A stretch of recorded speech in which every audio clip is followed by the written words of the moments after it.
السلام عليكم ورحمة الله وبركاته إن الحمد لله والصلاة والسلام على من لا نبي بعد أما بعد সুপ্রিয় দর্শক শ্রোতা, আজকেও একটি হাদিস আমরা আপনাদের সামনে উপস্থাপন করতে যাচ্ছি, যার মধ্যে রয়েছে নবী মুহাম্মদ সাল্লাল্লাহু আলাইহি ওয়াসাল্লামের যে সর্বশেষ ও চূড়ান্ত রাসূল, তিনি কত মহানুভব ছিলেন তার একটি অনুপম দৃষ্টান্ত। আসুন আজকের এই আলোচনায় যারা অংশগ্রহণ করেছেন, বিজ্ঞ আলোচক মণ্ডলী, তাদের সাথে আপনাদের পরিচয় করিয়ে দিই। আছেন ডক্টর এবিএম হিজবুল্লাহ, আসসালামু আলাইকুম ওয়া রাহমাতুল্লাহি ওয়া বারাকাতুহু। এবং রয়েছেন ডক্টর জাকারিয়া। আসসালামু আলাইকুম ওয়া রাহমাতুল্লাহি ওয়া বারাকাতুহু। আছেন শেখ আহমদুল্লাহ। আসসালামু আলাইকুম ওয়া রাহমাতুল্লাহি ওয়া বারাকাতুহু। এবং রয়েছেন শেখ আব্দুর রাজ্জাক বিন ইউসুফ। আসসালামু আলাইকুম ওয়া রাহমাতুল্লাহি ওয়া বারাকাতুহু। সম্মানিত দর্শক মণ্ডলী, আসুন আমরা আলোচনার ঘটনা প্রবাহ জানার জন্য চলে যাচ্ছি শেখ আহমদুল্লাহর কাছে। ধন্যবাদ আপনাকে। নাহমাদুহু ওয়া নুসাল্লি আলা রাসূলিহিল কারীম, আম্মা বা'দ। জি, অত্যন্ত গুরুত্বপূর্ণ একটি ঘটনার প্রতি আপনি ইঙ্গিত করেছেন। রাসূলুল্লাহ সাল্লাল্লাহু আলাইহি ওয়াসাল্লাম ষষ্ঠ হিজরির পরের দিকে সাহাবায়ে কেরামের মধ্য থেকে একটি ছোট দল অশ্বারোহী যারা ছিলেন তাদেরকে পাঠালেন ইরাক এবং হেজাজের মধ্যবর্তী অঞ্চল নাজদে। তারা এই টহল দল অশ্বারোহী বাহিনীর, তারা আসার পথে একজন ব্যক্তিকে পেলেন। লোকটাকে তারা চিনতে পারলেন না যে লোকটি কে বা কারা, তবে এতটুকু তারা নিশ্চিত হলেন যে লোকটি অমুসলিম। তাকে তারা গ্রেপ্তার করে নিয়ে আসলেন। মদিনাতে আনার পরে ওই লোককে মসজিদে নববীর কোনো একটি খুঁটির সঙ্গে তাকে বেঁধে রাখা হলো। সাধারণ বন্দির সঙ্গে সে যুগে যেরকম বন্দিকে যেভাবে রাখা হতো সেভাবে তাকে রাখা হলো। রাসূলুল্লাহ সাল্লাল্লাহু আলাইহি ওয়াসাল্লাম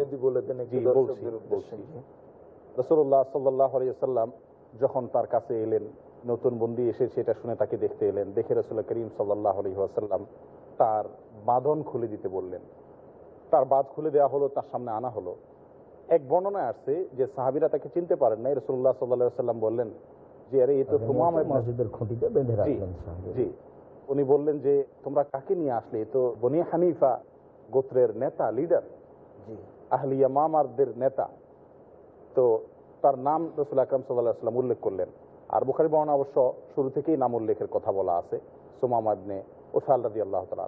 তো তাকে ছাড়ার পরে রাসূল আকরাম সাল্লাল্লাহু আলাইহি ওয়াসাল্লাম তাকে যে প্রশ্ন করলেন যে তোমার কাছে কি আছে যার বিনিময়ে তুমি মুক্ত হতে পারো, অর্থাৎ মুক্তিপণ স্বরূপ তুমি দেওয়ার মতো তোমার কাছে কিছু আছে কিনা, না তুমি ইসলাম গ্রহণ করবে কিনা, আসলে মহল খাবার ইন্দাক। জি, না আরেকটাতে আসছে যে মাজালা দেখ তোমার কাছে কি আছে, করবে তুমি এখন কি করতে চাও, এটা যে কাম গ্রহণ করবে না কিছু তোমার চিন্তা ভাবনা।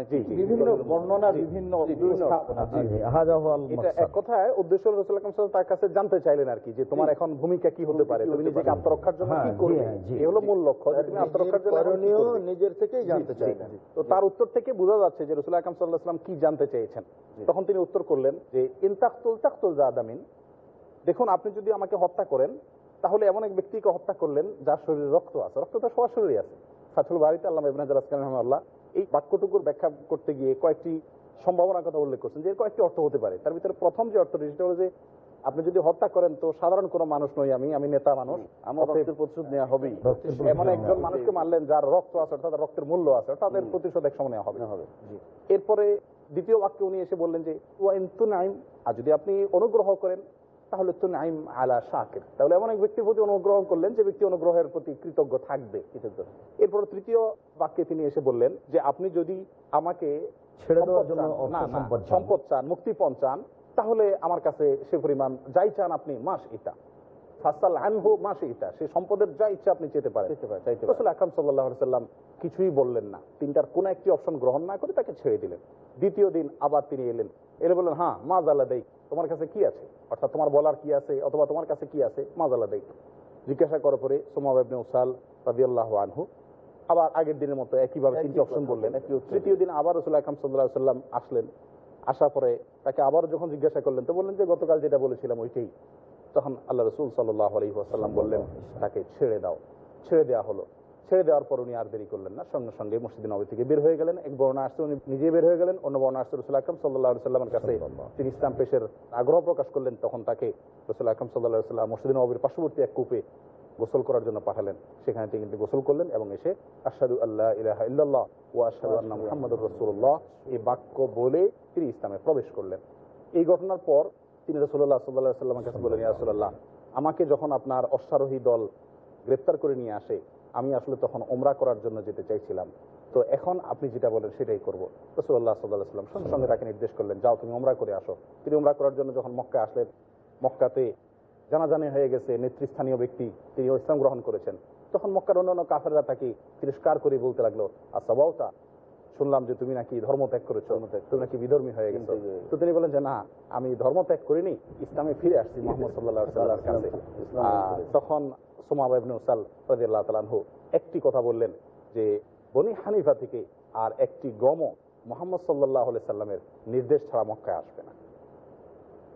এই হলো মোটামুটি সুন্দর ধারাভাষ্য আপনি পেশ করলেন দর্শকদের সামনে। হাদিসের মূল ঘটনা আমরা শুনলাম। সুপ্রিয় দর্শক, আসুন আমরা এখন এ হাদিসের পর্যালোচনামূলক আলোচনা এবং তার শিক্ষাগত যে সমস্ত দিক রয়েছে সেগুলো জানবো। আমরা প্রথমে যাচ্ছি ডক্টর জাকারিয়া সাহেবের কাছে। বিসমিল্লাহ, আলহামদুলিল্লাহ, ওয়াসসালাতু ওয়াসসালামু আলা রাসূলিল্লাহ ওয়া বাদ। এখানে যে সবচেয়ে বড় শিক্ষা সেটা হচ্ছে রাসূলুল্লাহ সাল্লাল্লাহু আলাইহি ওয়াসাল্লামের উদারতা। তিনি দেখাতে চেয়েছেন যে তিনি জোর করে, তারা আমাদের ইসলামের বিরুদ্ধে ব্লেম দেয়, বদনামি করে যে জোর করে তরবারি জোরে ইসলাম গ্রহণ করেছে, তা হয়নি। তিনি তাকে এত ছাড় দিলেন যে তুমি কি চাও, তোমার কাছে কি, তোমার মত কি সেটা বলো। একজন বন্দীর সঙ্গে পৃথিবীর কোনো লিডার এমন ব্যবহার নজির পাওয়া যায় না। এত মহানুভবতা পরিচয় দিয়েছেন, তিনি বাধ্য হয়েছেন যে রসুলকে ভালোবাসতে। কোন কোন বর্ণনা আসছে যখন তাকে নিয়ে আসে বলছে, আপনার চেহারা ছিল আমার কাছে সবচেয়ে ঘৃণিত চেহারা, এখন সবচেয়ে প্রিয় চেহারা হয়ে গেছে আপনার ব্যবহারের কারণে। আপনার ধর্ম ছিল সবচেয়ে অপ্রিয়, এখন ছিল সবচেয়ে অপ্রিয়, এখন সবচেয়ে প্রিয় হয়ে গেছে। এই ওই বুখারী মুসলিমের হাদিসের এগুলো এবারত, জি এবারত দিলে এই তিনটা বর্ণনা আসছে বিভিন্ন জায়গায় বিভিন্ন রকম। কেন তিনি এত প্রিয় হয়ে গেলেন? রাসূলুল্লাহ সাল্লাল্লাহু আলাইহি ওয়াসাল্লাম এমন এক ব্যক্তিত্ব, তার মহানুভবতা, তার আচরণ, ব্যবহার, এই দেখে না ভালোবেসে কেউ পারে না, ভালোবাসতেই হবে তাকে। এই ভালোবাসা চলে আসছে ব্যবহারের কারণে। আজও যদি আমাদের ব্যবহার সুন্দর করতে পারি মানুষের সাথে, অনেক অমুসলিম ইসলাম গ্রহণ করবে এবং অনেক পাপি টাপি মানুষ তারা আবার দিনের দিকে ফিরে আসবে। কিন্তু আমাদের অ্যাপ্রোচের ভুল আছে অনেক জায়গাতে। অ্যাপ্রোচটা যেন সুন্দর হয় সেটা আমাদের খেয়াল রাখা দরকার। রাসূল কিন্তু তাওহীদের দাওয়াতের উপরে কোনো ছাড় দেননি, কিন্তু ব্যবহারটা সুন্দর করেছেন। খাবার ব্যাপারে তাকে ঠিকই খাইয়েছেন, একটা বন্দী হিসেবে যা প্রাপ্য তা দিয়েছেন। একজন বন্দী হিসেবে তার অধিকার তিনি কিছুই তার কমতি করেন। আজকের দিনে কোথায় দেখাতে পারবেন কোন দেশে বন্দীর সাথে এত ভালো ব্যবহার করে? ডক্টর জাকারিয়া, আপনাকে ধন্যবাদ। আমরা সময় পেলে আবারও আসবো আপনার কাছে। আমরা ডক্টর হিজবুল্লাহ সাহেবের কাছে যাচ্ছি যে ইসলাম বিজয়ী হয়েছিল যুগে যুগে তলোয়ারের বদৌলতে নয়, বরং তার আদর্শ এবং মহানুভবতার আলোকে। সম্পর্কে দর্শকদের উদ্দেশ্যে কিছু বলো। আলহামদুলিল্লাহ, ওয়াসসালাতু ওয়াসসালামু আলা রাসূলিল্লাহ ওয়া আলা আলিহি ওয়া আসহাবিহি ওয়া মান ওয়ালা। আসলে এই ঘটনাটি বর্তমান শুধু সময় নয়, বরঞ্চ কিয়ামত পর্যন্ত যারা এই কথা বলে বেড়ায়, অপবাদ দেয় যে ইসলাম তলোয়ারের জোরে প্রচার লাভ করেছে, তাদের জন্য বিরাট এক চপেটাঘাত। জি, চপেটাঘাত। এক ব্যক্তির ইসলাম গ্রহণের সাথে সাথে পুরা কাবিলা মুসলমান হয়ে যাচ্ছে। সেই ব্যক্তি নেতৃস্থানীয় হওয়ার কারণে বলতে পারছে এত সাহস নিয়ে যে রাসূলুল্লাহ সাল্লাল্লাহু আলাইহি ওয়াসাল্লাম অনুমতি ছাড়া তোমাদের কাছে আর একটি গম আসবে না। আসলে ইসলাম প্রচারের যে বিষয়গুলো আমরা দেখি, যদি এগুলো আমরা আলোচনা করি তাহলে আমরা দেখতে পাবো জিহাদের জন্য হযরত ওসমান রাদিয়াল্লাহু তাআলা আনহু বলেন, আবু বকর বলেন এবং হযরত ওমর রাদিয়াল্লাহু তাআলা আনহুর জন্য জিহাদে মুজাহিদ পাঠানো হয়েছে। কিন্তু কোথাও কিন্তু এই কথা বলা হয় নাই যে জোর করে তাদেরকে ইসলাম গ্রহণে বাধ্য করা হয়েছে। অপশন দেওয়া ছিল, গ্রহণ করো, গ্রহণ করে যে ছেড়ে চলে গেছে। কেউ রাজ্য ক্ষমতা দখল করার জন্য কোথাও নামে নেই, সব চলে গেছে। সর্বশেষ যেটা আসেন, চীন বলেন বা আমাদের পাক ভারত মহাদেশ বলেন, যেখানে বলেন ইসলাম প্রচারের যে ধারাবাহিকতা ছিল সেটা বিভিন্ন ক্যাটাগরিতে ছিল। কোথাও জিহাদ, কোথাও ব্যবসা, কোথাও দাওয়াত। যে এই যে ব্যবহার, আমি আপনাদেরকে পুরো ভারতে ইসলাম প্রবেশের যে ঘটনাগুলো দেখা যায়, যে ব্যবসায়ী কাফেলা এসেছে, তারা এসে তাদের সাথে ব্যবসায়িক লেনদেন করছে। সেখানে রাসূলুল্লাহ সাল্লাল্লাহু আলাইহি সাল্লাম নির্দেশিত, কোরআনের নির্দেশিত ওয়াইদা কালুহুম আও ওয়াজানুহুম ইয়াসিরুন, তারা মাপ দিচ্ছে তো বেশি দিয়ে দিচ্ছে, কম দিচ্ছে না, বেশি দিচ্ছে। স্থানীয় লোকজন বলে যে এ কি ব্যাপার, যেখানে আমরা একটু কম দিতে চেষ্টা করি সেখানে তারা বেশি দিচ্ছে। তখন কিন্তু দেখেন বড় আশ্চর্য কোনো, কিন্তু তারা তাদের কাছে ইসলাম পেশ করেনি, তারা এই ব্যবহারটা দেখিয়েছে। যখন এই ব্যবহার দেখেছে তখন তারা বলল যে আসলে তোমরা কারা, আমরা আরব তো দেখতেই পাচ্ছি, কিন্তু তোমরা এই ব্যবহার পেলে কোত্থেকে? তখন তারা বললো আমাদের দিন, হ্যাঁ আমাদের দিন, তোমাদের দিন তাহলে কোনটি? তখন বললো ইসলাম। আমাদেরকে তাহলে ইসলামে নিয়ে নাও।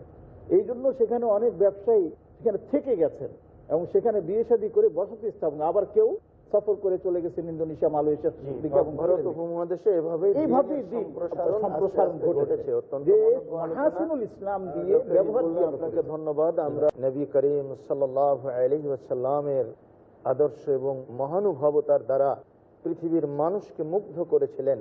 একটি বিশেষ ঘটনা এখানে আমরা লক্ষ্য করি যে একজন বন্দী তার দাম্ভিকতার সবটুকুই প্রকাশ করলেন বিশ্ব নবীর সামনে, অথচ তিনি রাগান্বিত হয়ে ঘরে তার উপরে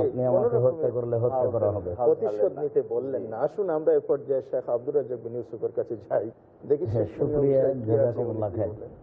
জি, আসলে পৃথিবীতে মোহাম্মদ সাল্লাল্লাহু আলাইহি সাল্লাম যে সবচেয়ে ভদ্র মানুষ, নম্র মানুষ, এই বর্ণনাটি তার একটা বিরল বর্ণনা। আমরা অবশ্য এই বিষয়টি আরো গুরুত্ব সহকারে বলতে যাচ্ছি ইনশাআল্লাহ। তার আগে এই হাদিসটিতে যে সবচেয়ে যেটা আমরা পাওয়া হিসাবে পাচ্ছি সেটা হচ্ছে অমুসলিমকেও মসজিদে রাখা যায়। যারা ইসলাম গ্রহণ করেনি, অমুসলিম মসজিদে বসে থাকতে পারে, প্রয়োজনে তাকে বেঁধে রাখা যায়, প্রয়োজনে সে সময় কাটাতে পারে। তাই ইসলাম কবুল করার পূর্বেই সাহাবীগণ তাকে মসজিদের খুঁটিতে বেঁধে রেখেছিলেন। অত্র হাদিসে আরও যেটা গুরুত্বপূর্ণ হয় সেটা হচ্ছে কেউ যদি ইসলাম গ্রহণ করে তাহলে তার অর্থ সম্পদ ব্যয়ের মূল জায়গা হলো ইসলাম। সে যেন তার অর্থ সম্পদকে ব্যয় করে ওখানে যেখানে ইসলামের খিদমত হয়, কোরআন হাদিসের খিদমত হয়। তারপরে যেটা আমরা জানতে পারছি যে মানুষ যদি ইসলাম গ্রহণ করে তাহলেই সে বুঝতে পারবে রাসূলের ভালোবাসা, ইসলামের ভালোবাসা, আর আল্লাহ তাআলার এই পবিত্র ভূমি কাবা ঘর। ইসলাম গ্রহণ করার পূর্ব পর্যন্ত মানুষ মৌলিকভাবে রাসূল সাল্লাল্লাহু আলাইহি সাল্লামের ভালোবাসা বুঝতে পারবে না। যেটা রাসূল সাল্লাল্লাহু আলাইহি সাল্লাম বলেছেন যে একটা মানুষ অতক্ষণ পর্যন্ত মুমিন হতে পারবে না যতক্ষণ পর্যন্ত আমি তার দুনিয়ার সবকিছু থেকে প্রিয়। এই হাদিস থেকে সেটা প্রমাণ হয়। আচরণগত বিষয়ে যেটা জরুরিভাবে প্রমাণ হয় অত্র হাদিসে যে রাসূল সাল্লাল্লাহু আলাইহি সাল্লাম কেউ যদি তার সামনে কঠোরভাবে পেশ হয় তাতে আল্লাহ রাসূল তার কঠোরতাকে কিছু মনে করতেন না। তিনি হয়তো বা এরকম মনে করতেন যে সে বুঝেনি বলেই এটা বলছে। আর বিষয়টা আরো আগে আছে, আল্লাহ তাআলা বলছেন যে ফাবিমা রাহমাতিন মিনাল্লাহ লিনতা লাহুম ওয়ালাউ কুনতা ফাযান গালিজাল কলব লান ফাযাল্লু মিন হাওলিক। এরপরে যেটা আল্লাহ তাআলা বলছেন যে ফাফু আনহুম ওয়াস্তাগফির লাহুম। আপনি তো সবচেয়ে আল্লাহ তাআলার বড় দয়া যে আপনি নম্র আচরণের হয়েছেন। আপনার আচরণ দুর্বল হলে মানুষ তো আপনার পাশ থেকে সরে যেত। এই কথা বলার পরে আল্লাহ বলছেন যে কারো যদি ভুল হয় তাহলে আপনি তাকে মাফ করেন, ক্ষমা করুন। আর ও যে ভুল করে কিছু বলেছে এর জন্য আপনি পাল্টা আবার আল্লাহকে বলেন যে ও আমাকে যে ভুল করে কিছু বলেছে, আল্লাহ তুমি তাকে মাফ করো না। তার মানে বিষয়টি কত দূরে চলে গেছে আচরণ বিষয়, যেটা আল্লাহ তাআলা আমাদের নবী মুহাম্মদ সাল্লাল্লাহু আলাইহি ওয়াসাল্লাম বলছেন। এই কারণেই তিনি আচরণ বিষয়টিকে আমাদের সামনে খুব সুন্দর করে ব্যতিক্রম করে বলতে হয় পেশ করেছেন। আবু দারদা রাদিয়াল্লাহু তাআলা আনহু বলেন রাসূল সাল্লাল্লাহু আলাইহি ওয়াসাল্লাম বলেছেন আফকালু শাইয়্যি ফি মিজানিল মুমিন ইয়াউমাল কিয়ামা খুলুকুন হাসান। বিচারের মাঠে মুমিনের দাড়ি পাল্লাই সবচেয়ে যেটা ভারী আমল সেটা হলো ভালো আচরণ, উত্তম চরিত্র, উত্তম আখলাক। জি বলছি, তবে এটা হচ্ছে আফকালু শাইয়্যি, সবচেয়ে ভারী আমল।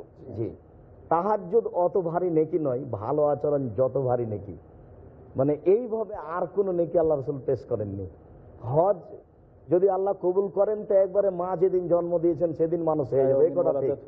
কিন্তু সবচেয়ে ভারী আমল নয়, সবচেয়ে ভারী আমল হচ্ছে ভালো আচরণ, যেটা মানুষের জন্য জরুরি, যা দিয়ে মানুষ সুন্দর বসবাস করতে পারে একজন আর একজনের সাথে মিলে। এই কথাটাই রাসূল সাল্লাল্লাহু আলাইহি সাল্লাম অন্য জায়গাতে বলেছেন এভাবে যে আনা জাইম বেবাইতিন ফি আলাল জান্নাহ, আমি জান্নাতের উপরে অর্থাৎ জান্নাতুল ফেরদাউস নিয়ে দেওয়ার ব্যাপারে জিম্মেদার। এর আগে তিনটা বাক্য আছে, উপরের বাক্যটা বলেছেন যে আনা জাইমুন বেবাইতিন ফিরাবাজিল জান্নাহ, আমি জান্নাতে একটা ঘর নিয়ে দেওয়ার ব্যাপারে জিম্মেদার। মান তারাকাল মেরা হয় যে তর্ক বিতর্ক ছেড়ে দেয়। তারপরে বললেন যে আনা জাইমুন বেবাইতিন ফি ওয়াসতিল জান্নাহ লিমান তারাকাল কিদবা, কেউ যদি মিথ্যা ছেড়ে দেয় তাহলে আমি মাঝামাঝিতে একটা ঘর নিয়ে দিতে জিম্মেদার। এরপরে শেষের বাক্যে তিনি বলছেন যে আমি জান্নাতের যেটা সবচেয়ে উঁচু জান্নাত, যেটা জান্নাতুল ফেরদাউস, আমি জান্নাতুল ফেরদাউস নিয়ে দেওয়ার ব্যাপারে জিম্মেদার। লেমান হাসানা খলকাহ, যে তার আচরণকে ভালো করলো, যে তার চরিত্রকে ভালো করলো, আমি তাকে একবারে জান্নাতুল ফেরদাউস নিয়ে দেবো, এবারে আমি জিম্মেদার। আনা জাইম বেবাইতিন ফি আলাল জান্নাহ। এই কারণেই রাসূল সাল্লাল্লাহু আলাইহি সাল্লাম অন্য জায়গাতে বলেছেন যে হাল তাদরুনা, সঙ্গী সাথে বলতে পারো মানুষকে বেশি বেশি জান্নাতে প্রবেশ করায় কি, এ বিষয়ে তোমাদের জানা আছে? তারপরে রাসূল সাল্লাল্লাহু আলাইহি সাল্লাম বললেন খুলকুল হাসান, ভালো আচরণ। ভালো আচরণের মাধ্যমে বেশি মানুষ বেশি বেশি জান্নাতে যায়। ভালো আচরণ একটা ব্যতিক্রম জিনিস। এই কথাটাকে অন্য জায়গাতে আল্লাহ রাসূল সাল্লাল্লাহু আলাইহি ওয়াসাল্লাম এভাবে বলছেন। আবু হুরায়রা রাদিয়াল্লাহু তাআলা আনহু বলেন রাসূল সাল্লাল্লাহু আলাইহি ওয়াসাল্লাম বলেছেন ইন্নামাল মুমিন ইয়াজিদু বিখুলুকি হাসানিহি দারাজাতাস সাইম ওয়াল কায়েম, মানুষ মুমিন তার ভালো আচরণ দিয়ে তাহাজ্জুদের নেকি অর্জন করতে পারে। মানুষ তার ভালো আচরণ দিয়ে সিয়াম পালনের নেকি অর্জন করতে পারে। আর এই দুটাই হচ্ছে ভালো জান্নাত পাওয়ার সবচেয়ে বড় মাধ্যম। জি শেখ, ধন্যবাদ আপনাকে। অত্যন্ত মনোজ্ঞ আলোচনা আপনি আদিল্লা ভিত্তিক দর্শকদের সামনে উপস্থাপন করছিলেন। সুপ্রিয় দর্শক, আমরা বলতে পারি সেই ভালো আচরণের প্রতীক মডেল হচ্ছেন মুহাম্মদ সাল্লাল্লাহু আলাইহি ওয়াসাল্লাম। হ্যাঁ জি, আল্লাহ যার চরিত্র সম্পর্কে আদর্শ সময় শেষ হয়ে গেছে, আমরা একটু বাক্য থেকে গেল ভালো আচরণের দিকটা। ইহুদিদের কয়েকজন লোক আল্লাহ রাসূলের সামনে এসে বলল আসসালামু আলাইকুম, তোমাদের মরণ হোক। আল্লাহ রাসূল বললেন যে ওয়ালাইকুম, তোমাদেরও হোক। এই বাক্য আল্লাহ রাসূল পাল্টা বলেছেন, কিন্তু আয়েশা রাদিয়াল্লাহু তাআলা আনহা এটা শোনেননি। এখন আয়েশা রাদিয়াল্লাহু তাআলা আনহা শুনে বলছেন আসসালামু আলাইকুম লানাতু আলাইকুম ওয়াল গাযাবু আলাইকুম, তোমাদের মরণ হোক, তোমাদের উপর ধ্বংস হোক, তোমাদের গজব হোক। এইভাবে আয়েশা রাদিয়াল্লাহু আনহা বলা শুরু করে দিয়েছেন। তখন আল্লাহ রাসূল বলছেন যে ইয়াকা ওয়াল উনফাল পোসা আলাইকা বিরিফ, তুমি নরম হও, তুমি নরম হও, কঠোর হয় না, কর্কশ হয় না। তখন আয়েশা রাদিয়াল্লাহু তাআলা আনহা বলছেন আলাম তাসমা মা কাল, ওরা কি বলেছে আপনি শুনেননি? তখন আল্লাহ রাসূল সাল্লাল্লাহু আলাইহি ওয়াসাল্লাম বলছেন আলাম তাসমা মা কুল, আমি কি বলেছি এটা তুমি শুননি? তো এখানে যেটা আমরা বুঝতে পারছি সেটা হচ্ছে এই যে ভালো আচরণের সবচেয়ে যেটা সুন্দর দিক সেটা হলো নরম করা। শুকরিয়া শেখ, অনেক আরো সুন্দর আলোচনা করলেন। তো শেখ আহমদুল্লাহ, হাদিসের এই যে বিষয়টা যেটা আপনি উপস্থাপন করলেন, এখানে এই লোকটাকে ধরে আনা হলো কেন? খামাখা না এই গোত্রের সঙ্গে যুদ্ধ ছিল এরকম কিছু যদি বলতেন দর্শকরা ক্লিয়ার। অবশ্যই যুদ্ধের জন্যই সাহাবায়ে কেরাম সেখানে গেছিলেন, যুদ্ধের প্রেক্ষাপটে যুদ্ধবন্দী হিসাবেই গ্রেফতার করে আনা হয়। এই ঘটনাটির মূল শিক্ষা যেটি সেটি তো আমরা আলোচনা করলামই, যে রাসূল আকরাম সাল্লাল্লাহু আলাইহি ওয়াসাল্লামের মহানুভবতা কোন পর্যায়ে গেলে এরকম নেতৃস্থানীয় একজন সাধারণ মানুষ না, লিডার শ্রেণীর একজন মানুষ তিন দিন তিনি শক্তভাবে রাসূল আকরাম সাল্লাল্লাহু আলাইহি ওয়াসাল্লামের সাথে কথা বলার পরেও যখন দেখলেন যে কোনো ফিডব্যাক সেরকম আসছে না, তখন তিনি মাথা নত করে দিলেন। যার আশ্রয়ে মানুষটা আশ্রিত হয়ে আছে সেই মানুষটার সঙ্গে ঠিক দাম্ভিকতাপূর্ণ আচরণ করছে, তিনি বললেন তাকে ছেড়ে দাও, শাস্তি দিতে বললেন। এই আচরণ যদি একজন অমুসলিমের সঙ্গে হয়ে থাকে তাহলে মুসলিমের সঙ্গে আচরণটা আরো কত সুন্দর আমাদের হওয়া দরকার। কিন্তু আমরা আমাদের দৈনন্দিন জীবনে আমাদের আচরণ, আমাদের আখলাক, আমাদের ব্যবহারকে আমরা সেরকম করে থাকি। রাসূল আকরাম সাল্লাল্লাহু আলাইহি ওয়াসাল্লামের আখলাক সম্পর্কে আয়েশা রাদিয়াল্লাহু তাআলা বলেছিলেন কানা খুলুকুল কোরআন, তার চরিত্র ছিল কোরআনের চরিত্র। গোটা কোরআনই রাসূল আকরাম সাল্লাল্লাহু আলাইহি ওয়াসাল্লামের চরিত্রের বিবরণ রয়ে গেছে। অতএব একজন মুসলিম হিসাবে আমি মনে করি যে হাদিসের আলোকে, এই ঘটনাটির আলোকে আমাদের যেটা করা উচিত সেটা হলো যে মুসলিম অমুসলিমদের সঙ্গে যদি সদাচরণে এরকম একটা নজির আমাদেরকে দিয়ে থাকেন রাসূল আকরাম সাল্লাল্লাহু আলাইহি ওয়াসাল্লাম, তাহলে মুসলিমদের সঙ্গেও এই জন্যই তো প্রচন্ডভাবে আমাদের আচরণকে সুন্দর করা জন্যই তো আপনার অমুসলিমেরাও এই কথা বলতে বাধ্য হয়েছে যে সারা পৃথিবীতে মুহাম্মদুর রাসূলুল্লাহ সাল্লাল্লাহু আলাইহি ওয়াসাল্লামের মতো একজন ব্যক্তি যিনি অলরাউন্ডার, দেশ পরিচালনায় যেমন দক্ষ ছিলেন, যুদ্ধের ময়দানে যেমন দক্ষ ছিলেন, সমাজপতি হিসেবে যেমন দক্ষ ছিলেন, তার দ্বিতীয়টি আর খুঁজে পাওয়া যায় না। আমি নাম নিয়ে বলছি না, অনেকে তো বলেছেন, এই ঝঞ্ঝা বিক্ষুব্ধ এই পৃথিবীতে বর্তমানে প্রয়োজন মুহাম্মদের মতো একজন নেতার। এই জন্যই তো তারা বলেছিলেন তার আচরণ যেমন শত্রুর সাথে, তার আচরণ যেমন মিত্রের সাথে, তার আচরণ যেমন শিশুর সাথে, তার আচরণ যেমন একজন নারীর সাথে, তার আচরণ যেমন পরিবারের সদস্যদের সাথে, কেউ কি পৃথিবীতে দেখাতে পারবে তার কোনো নজির? এই হাদিস থেকে আরো কিছু শিক্ষার দিকে আমি ইঙ্গিত করতে পারি। এটা হচ্ছে ঈমান যখন কারো অন্তরে প্রবেশ করে সেটা কত মজবুত আকার ধারণ করে, তার প্রমাণ হচ্ছে সুমামা ইবনে উসাল। আপনি দেখেন যে লোকটি কঠিন শত্রু ছিলেন, তিনি কঠিন ঈমানদার হয়ে গেলেন, এবং সেটা এমন হলো যে তিনি কত দৃঢ়তার সাথে বলতে পারেন যে এরপরে এ হবে না। মানুষ হকের উপরে কঠোর হতে পারে একমাত্র ঈমানের ভিত্তিতে। ঈমানটাই প্রমাণ করছে তার কত শক্তিশালী ঈমান ছিল। এটাই রাসূলুল্লাহ অন্য একটা হাদিসে কথা যেটা বলেছে যে কাফেরদেরকে সবতা বলতে না, আমি তো ধর্ম ত্যাগী হইনি, এখানে ও কথাটাও প্রমাণিত হয় যে খিয়ারুকুম ফিল জাহিলিয়াতি খিয়ারুকুম ফিল ইসলাম। ওইটাই আগে যেভাবে বিরোধিতা করেছেন পরবর্তী ঠিক এইভাবে ইসলামের সহযোগিতা করেছেন। এটা আমরা অনেকের মধ্যে দেখতে পারি, ওমর রাদিয়াল্লাহু আনহুর ঘটনায়, আবু সুফিয়ান রাদিয়াল্লাহু আনহুর ঘটনায়। সুপ্রিয় দর্শক শ্রোতা, আমরা সুমামা বিন উসাল রাদিয়াল্লাহু তাআলা আনহুর এই ইসলাম গ্রহণের সত্যিকার অর্থে একটি চমকপ্রদ ঘটনা, যেখান থেকে অনেক অনেক শিক্ষণীয় বিষয় আমরা হাসিল করলাম। আসুন আমরাও সমাজে আমরা আদর্শ দিয়ে আমাদের শত্রু মিত্র ছোট বড় সবাইকে তাদেরকে আমরা প্রেম ও প্রীতির পূর্ণ বাঁধনে বাঁধার চেষ্টা করি। জোর জবরদস্তি করে ভালোবাসা আদায় করা যায় না। তখন নিশ্চয়ই আমাদের সামাজিক অবকাঠামোটা হবে অত্যন্ত সুন্দর এবং ভ্রাতৃত্বপূর্ণ। আল্লাহ সুবহানাহু ওয়া তাআলা আমাদের সকলকে এই শিক্ষা গ্রহণ করার তৌফিক দান করুন, আমিন। সুবহানাকাল্লাহুম্মা ওয়া বিহামদিকা আশহাদু আল্লা ইলাহা ইল্লা আনতা আস্তাগফিরুকা ওয়া আতুবু ইলাইক। আসসালামু আলাইকুম ওয়া রাহমাতুল্লাহ।